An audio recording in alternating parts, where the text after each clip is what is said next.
Every year, people around the world celebrate Christmas on December 25th. In many countries, it's the biggest single holiday of the year. Why is it celebrated on December 25th? Is there any historical basis for this date? And if not, then why do we celebrate it on this date?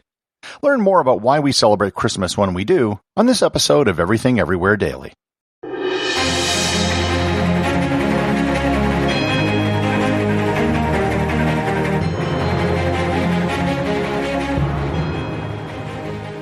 This episode is sponsored by Audible.com. My audiobook recommendation today is Silent Night, The Remarkable 1914 Christmas Truce by Stanley Weintraub. In the beginning months of World War I, a very strange thing happened. After the fierce trench warfare of November and December, on Christmas Eve 1914, the fighting spontaneously stopped. Men on both sides laid down their arms and came to celebrate Christmas with each other. They shared food parcels across the lines, sang carols together, and erected Christmas trees with candles. They buried the dead, exchanged presents, and even played soccer together. You can get a free 1-month trial to Audible and 2 free audiobooks by going to audibletrial.com/everythingeverywhere or by clicking on the link in the show notes. The first thing that's necessary to establish is that there is nothing documented in any writing, from the Bible or other ancient sources, which gives a date for the birth of Jesus. Nothing. It isn't even implied or hinted at. So for all practical purposes, we really have no idea what day or even what month Jesus was born. Then why do we celebrate it on December 25th? To a certain extent, any day that was chosen would be just as good as the next if you don't know what the real date is. It would be an arbitrary choice. But December 25th isn't arbitrary. There's a good reason why it was picked. Initially, in the very early Christian church, during the first 2 centuries of its existence, there is no mention or indication that the birth of Jesus was celebrated. The first known date we have of a December 25th celebration of the birth of Jesus is in the year 336 during the reign of Emperor Constantine. Constantine, as I've mentioned in previous episodes, brought Christianity out from being an underground religion. Many of the traditions of early Christians were able to be openly celebrated, and many of them were finally documented. Most people, when given an explanation about why December 25th was chosen, get the story half right.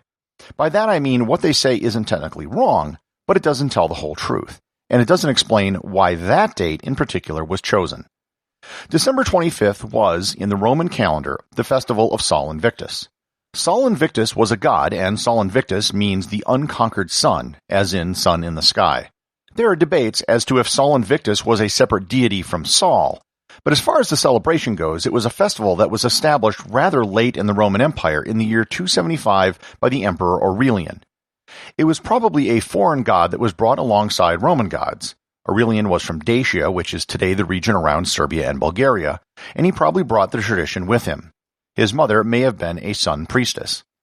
It was celebrated on December 25th because that was the day on the Roman calendar which was celebrated as the winter solstice. Actually, and I addressed this in my episode on the Julian calendar, by the time Aurelian was emperor, the actual solstice wasn't on December 25th anymore. In 275, if you check it out on a calendar converter, the actual solstice was on December 21st. However, back during the founding of the Republic about 500 years earlier, the solstice did fall on the 25th, and the Romans stuck to their calendar dates even though the dates slowly shifted over time. And just as an aside, the Roman calendar got so screwed up by the time of Julius Caesar that their harvest festival was starting before they actually began planting.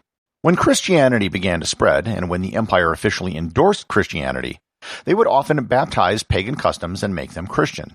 This way it was easier for people to join with the program, and they could still be Christian but celebrate all the festivals they did before. So yes, Christmas falls on the day of the Roman pagan festival of Sol Invictus, which was on December 25th, which at one time was the winter solstice.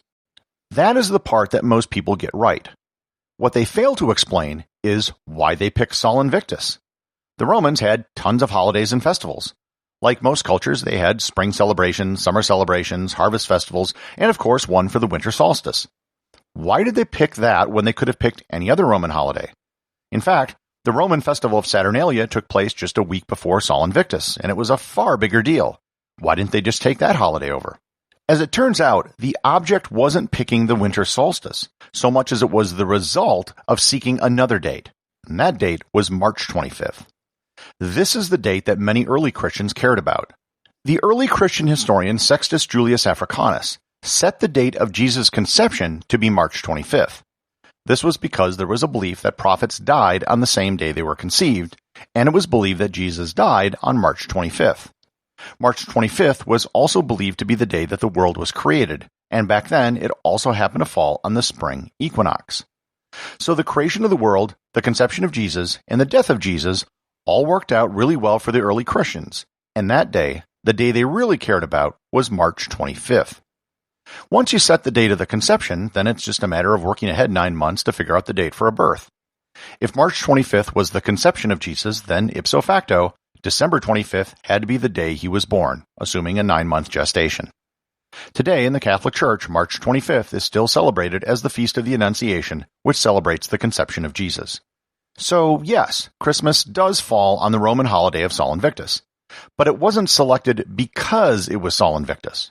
Rather, it was an implication of setting the date of conception to March 25th. As the Julian calendar slowly drifted and was eventually replaced by the Gregorian calendar, the date of December 25th stuck even though it wasn't quite the solstice anymore.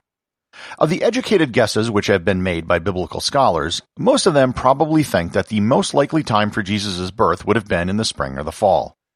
If there was a Roman census, it probably wouldn't have been done in the winter, and there probably wouldn't have been that many shepherds out at that time of year.